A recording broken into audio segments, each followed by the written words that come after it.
নমস্কার বন্ধুরা। তাহলে গতকাল সুপ্রিম কোর্টের কাছে একটি কষিয়ে চড় খেলো তৃণমূল বা মমতা ব্যানার্জি।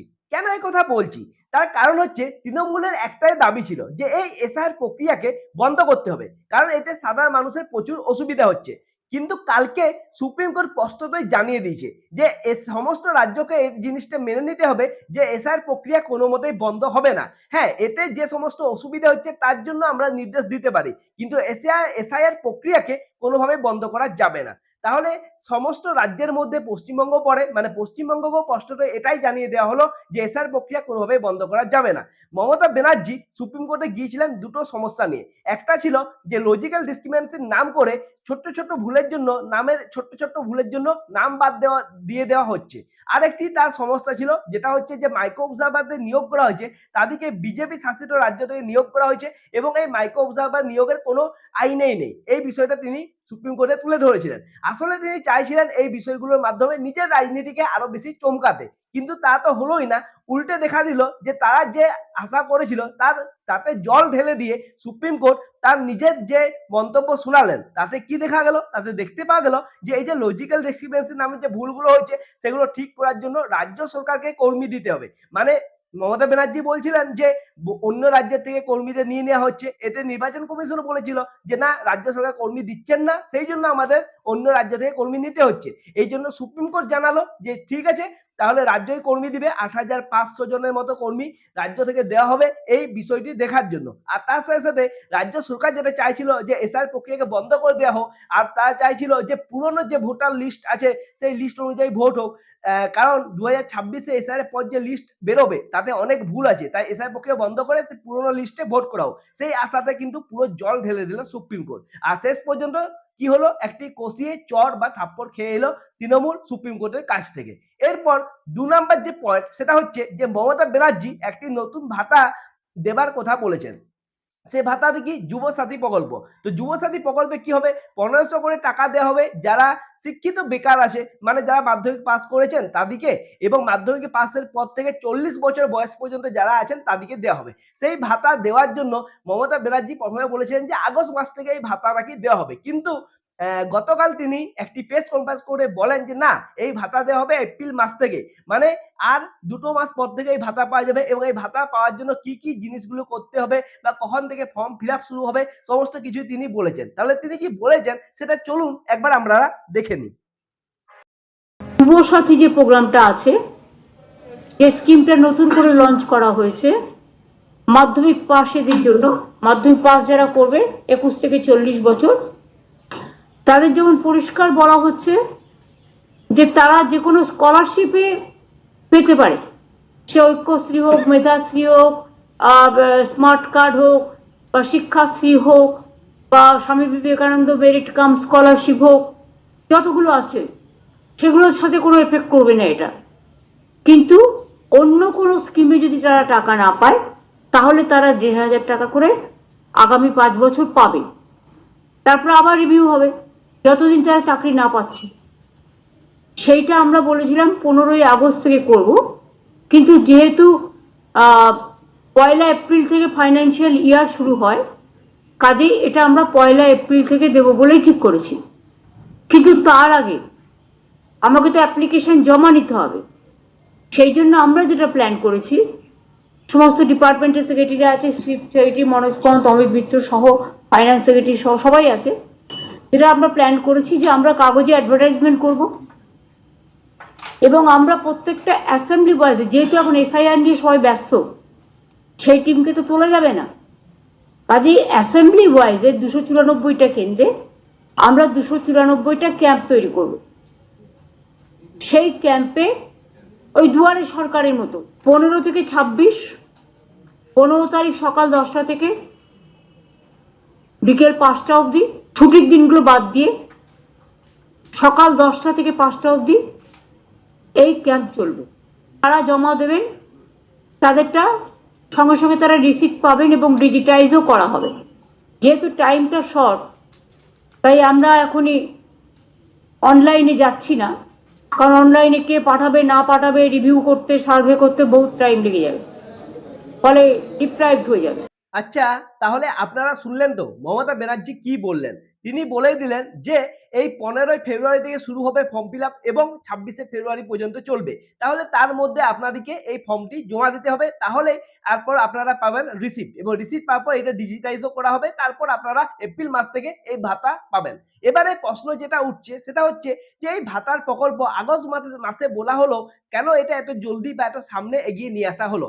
যেটা অনেকেই বলছেন বা অন্যান্য রাজনৈতিক দল তারা যে কথা বলছেন সেটা হচ্ছে যে এই ভাতাটি এগিয়ে নিয়ে আসার আসল যেটা কারণ সেটা হচ্ছে ভোট।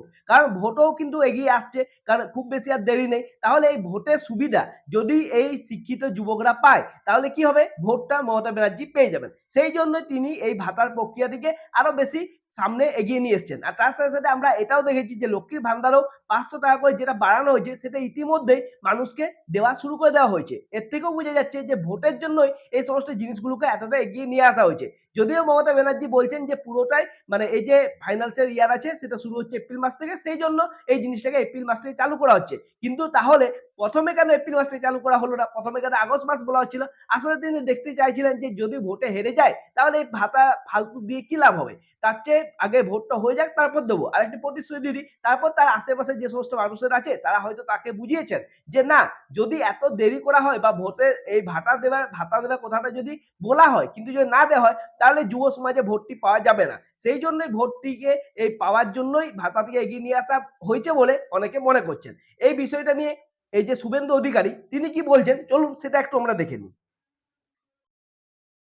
এই বাজেটে একটা শব্দ চাকরি নিয়ে ছিল না, এবং এই মাসের শেষের দিকে ইলেকশন ঘোষণা হবে ধরে নিয়ে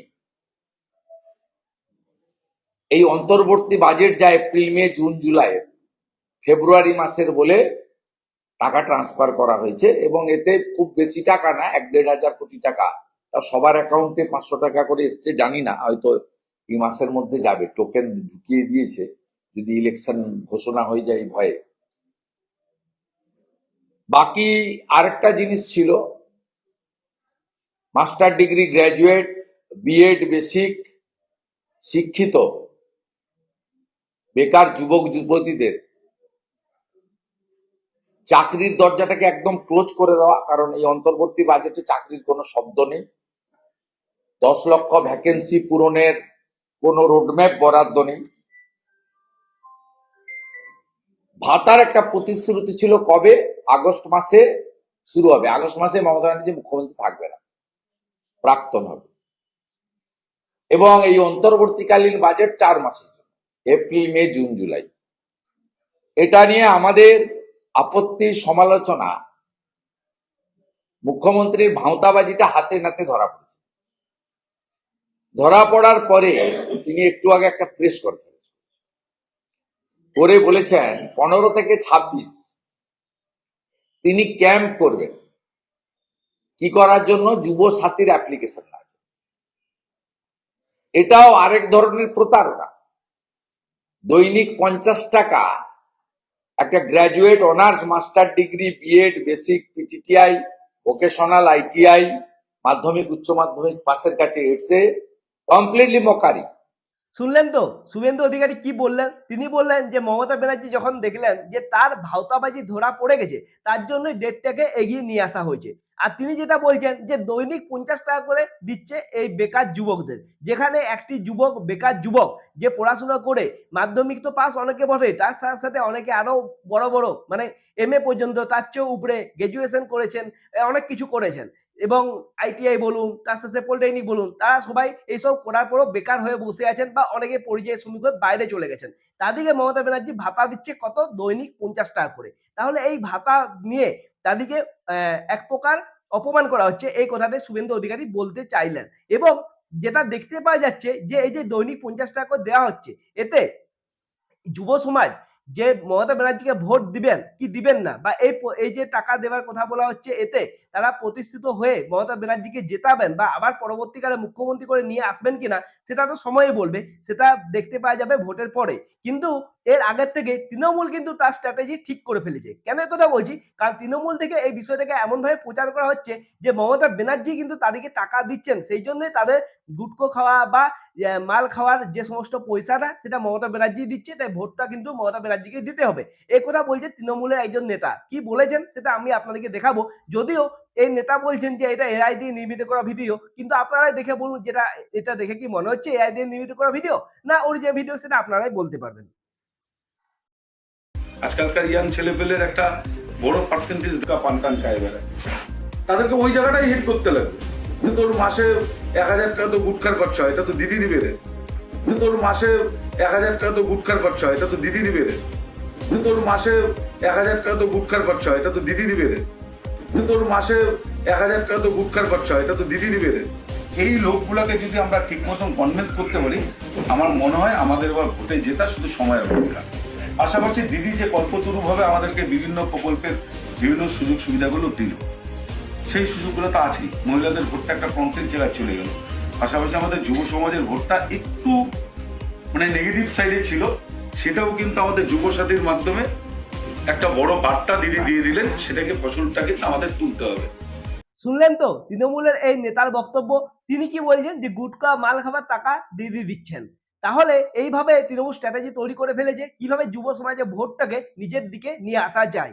এই বিষয়টা নিয়ে আপনারা কি বলতে চান অবশ্যই কমেন্ট করে জানাবেন। এরপর বলি মমতা ব্যানার্জি যেটা সুপ্রিম কোর্ট অর্ডার দিয়েছিল যে ডিএর যে 4% যে টাকাটা সেটা ইমিডিয়েটলি দিয়ে দিতে হবে। সেই টাকাটা তো ইমিডিয়েটলি নিয়েই এখন এরা প্রশ্ন তুলছে যে ইমিডিয়েটলি বলতে যে কালকে দিয়ে দিতে হবে তেমনটা নয়। ইমিডিয়েটলি বলতে কতটা সময় দেওয়া হয়েছে সেই নিয়ে নাকি নানা রকম এখন প্রশ্ন উঠি নানা কিছু চলছে। কিন্তু এই বিষয়টা নিয়ে যখন মমতা ব্যানার্জিকে জিজ্ঞেস করা হলো যে এই যে টাকাটা দিয়ে দেওয়ার কথা বলা হয়েছে সেটা কখন দেওয়া হবে সেটা নিয়ে মমতা ব্যানার্জি কি বললেন সেটা কি আপনারা জানেন? দেখুন কি বললেন দেখুন। সবার সময় যে মহার্ঘ ভাতা 4% দেওয়া হবে এপ্রিল মাসে। আমি এটা নিয়ে কোনো কোশ্চেন আপনাদের কাছে করবো, উত্তর দেবো না। যা বলার আমি বিধানসভায় বা ওই দিন আপনারা কোশ্চেন করেছিলেন দিয়ে দিয়েছি। বাদ বাকিটা ম্যাটার ইজ সাবজুডিস।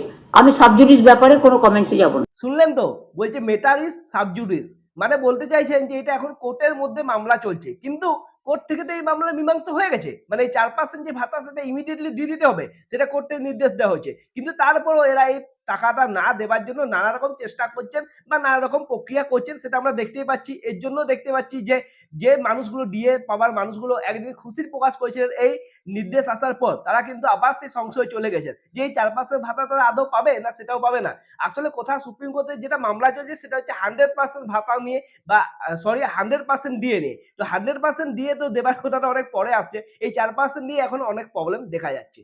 এরপর সবার শেষে আপনাদের সামনে আমি একটা নতুন বিষয় নিয়ে আসতে চাইছি। সেটা হচ্ছে যে আপনারা সবাই জানেন হুমায়ুন কবির বাবরি মসজিদকে পুনর্নির্মাণ করার জন্য চেষ্টা করছেন। তার জন্য তিনি একটা বাবরি যাত্রা বলে যাত্রা শুরু করছেন এবং এই বাবরি মসজিদ খাড়া করবেন বলে তিনি যে শপথ গ্রহণ করেছেন তার প্রতিবাদ করেই যোগী আদিত্যনাথ, হ্যাঁ ঠিকই শুনেছেন, যোগী আদিত্যনাথ উত্তরপ্রদেশের মুখ্যমন্ত্রী, তিনি বললেন। তিনি কি বললেন চলুন সেটা একটু আমরা দেখে নিই ভিডিওটা শেষ করার আগে।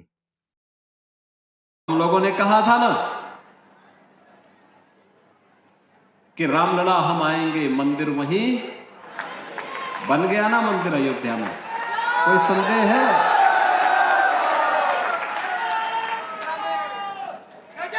कोई संदेह है?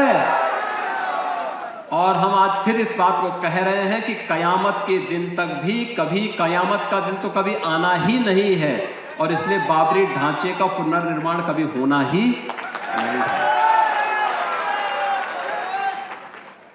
जो कयामत के दिन आने का सपना देख रहे हैं, ऐसे ही सड़गल जाएंगे, कभी वो दिन आने वाला नहीं है।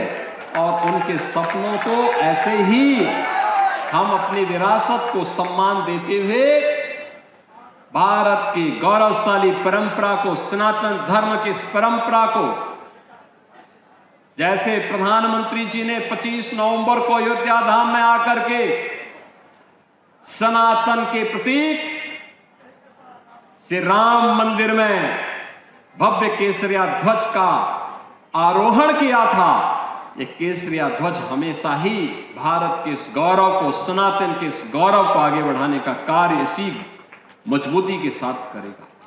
শুনলেন যোগী আদিত্যনাথ কি বললেন? তাহলে এই যোগী আদিত্যনাথ বাবরি মসজিদ নিয়ে যে কথাগুলো বললেন সেটা নিয়ে আপনার যদি কোনো মন্তব্য থাকে অবশ্যই জানান। আর তার সাথে সাথে এটাও জানতে চাইবো যোগী আদিত্যনাথের এই ভাষণগুলো শুনতে আপনাদের কেমন লাগে, কারণ তিনি যে কথা বলেন না সেগুলো শুনলে মনে হয় যেন শুনতেই থাকি। তো আপনাদের যদি সেটা মনে হয় অবশ্যই কমেন্ট করে জানাবেন। পুরো ভিডিওটা আমি আপনাদের সামনে তুলে ধরলাম এবং অনেকগুলো বিষয় নিয়ে আলোচনা করলাম। এই ভিডিওটা নিয়ে যদি কোনো মন্তব্য থাকে অবশ্যই কমেন্ট করে জানান। ভিডিওটা অবশ্যই লাইক করুন আর এই ছোট্ট চ্যানেলটিকে একটু সাপোর্ট করুন, একটু সাবস্ক্রাইব করে দিন, তাহলেই হবে। দেখা হবে নেক্সট ভিডিওতে, ততক্ষণের জন্য নমস্কার।